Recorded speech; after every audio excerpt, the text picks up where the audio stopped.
பேசும் படம் நேயர்களுக்கு வணக்கம். தொடர்ந்து உங்கள் நல்ல ஆதரவுக்கு நன்றி. இன்றைக்கு திரை விமர்சனத்தில் நாம் பார்க்க இருக்கும் திரைப்படம் ஜமா. சினிமாத்தனம் இல்லாத ஒரு சினிமா தான் ஜமா. இதில் மற்ற கமர்ஷியல் சினிமாவுக்கான விஷயங்களோ, அடிதடி, இரட்டை வசனங்கள், குத்துப்பாட்டு, லவ் டூயட் போன்ற பாடல்கள் எதுவும் இல்லாத ஒரு அசல் தெருக்கூத்து கலையை பற்றிய ஒரு திரைப்படம் தான் ஜமா. திருவண்ணாமலை மாவட்டத்து கூத்து கலைஞர்கள் இதில் நிறைய பேர் நடித்து தன்னுடைய அசல் நடிப்பையும் அசலான அந்த கிராமமும் அப்படியே நம் கண்முன்னே அந்த கூத்துக்கலை அரங்கேறுகிறது. கூத்துக்கலை மீது ஆர்வம் கொள்ளும் நாயகனின் தந்தையும் சேத்தனும் சேர்ந்து தங்கள் ஊருக்கு என்று ஒரு ஜமா திருக்கூத்து குழுவை அமைத்து செயல்படுகிறார்கள். அந்த திருக்கூத்து கலையில் அர்ஜுனனாக அவரேதான் அதிகமாக கதாநாயகனின் தந்தையே அர்ஜுனனாக நடித்து ஒரு கம்பீரமாக செயல்பட்டு வருகின்றார். இந்த கூத்தில் கிடைக்கின்ற பெயரும் புகழும் பெருமையும் பார்த்து சேத்தன்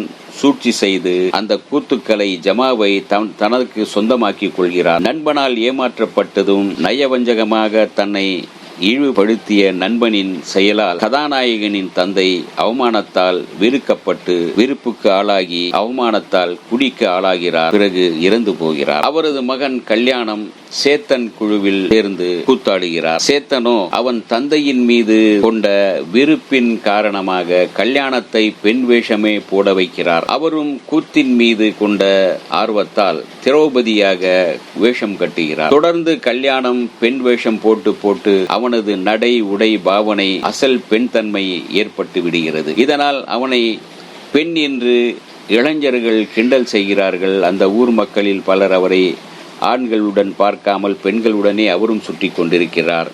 அவருக்கு பெண் தரவும் பல இடங்களில் வந்து மறுக்கப்படுகிறது. கல்யாணம் அவன் பேரில் தான் இருக்கிறது. ஆனால் அவனுக்கு கல்யாணமே ஆக மாட்டேன் என்கிறது. யாரும் பெண் தர மறுக்கின்றார்கள்.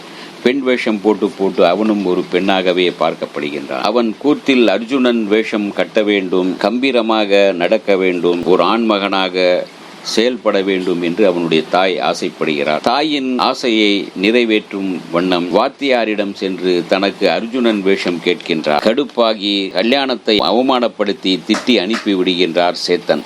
தந்தையால் உருவாக்கப்பட்ட அந்த ஜமாவை திருக்கூத்து குழுவை கைப்பற்ற வேண்டும் என்கின்ற கல்யாணத்தின் ஆசை கொள்கை நிறைவேறியதா அவன் அர்ஜுனன் வேஷம் கட்டி திருக்கூத்தில் பங்கேற்றானா என்பதே கிளைமாக்ஸ். கதை நாயகனாக எழுதி இயக்கி நடித்திருப்பவர் பாரி இளவழகன். சேத்தன் எதிர்நாயகனாகவும் அதே சமயத்தில் கூத்து வாத்தியாராகவும் அப்படியே அசத்துகின்றார். அம்மு அபிராமி சேத்தனின் மகளாக வருகிறார். அம்மு அபிராமி சின்ன வயதிலேயே அவருக்கும் கல்யாணத்திற்கும் நிச்சயிக்கப்பட்டவர்கள். ஆனாலும் அவர்களின் காதல் ஒரு பக்கம் செல்கிறது. ஆனாலும் அவர்களை பிரித்து வைக்கவே செய்கின்றார் சேத்தன்.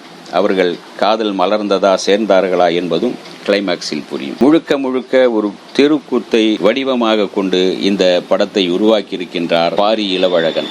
ஜமா படத்திற்கு இசை இளையராஜா, பின்னணி இசையில் அவர் கை தேர்ந்த ராஜா என்பதை நிரூபித்திருக்கின்றார். பாடல் ஒன்றும் பெரிதாக இல்லை. ஆனாலும் அந்த கூத்துக்கலை திருக்கூத்து கலையில் நம்மை ஒன்றுபட வைத்து விடுகின்றார் இயக்குனர். அவருடைய திரைக்கதையும் அப்படி. ஆக ஒரு முழுமையான கிராமப்புறத்தில் உள்ள ஒரு திருக்கூத்தை பார்க்க வேண்டும் என்று நினைப்பவர்களுக்கு இந்த திரைப்படம் ஒரு கண்முன் காட்சி. இந்த வீடியோ உங்களுக்கு பிடிச்சிருந்தா லைக் பண்ணுங்க, ஷேர் பண்ணுங்க, கமெண்ட் பண்ணுங்க, சப்ஸ்கிரைப் பண்ணுங்க, மறக்காம பெல் ஐகானை கிளிக் பண்ணுங்க.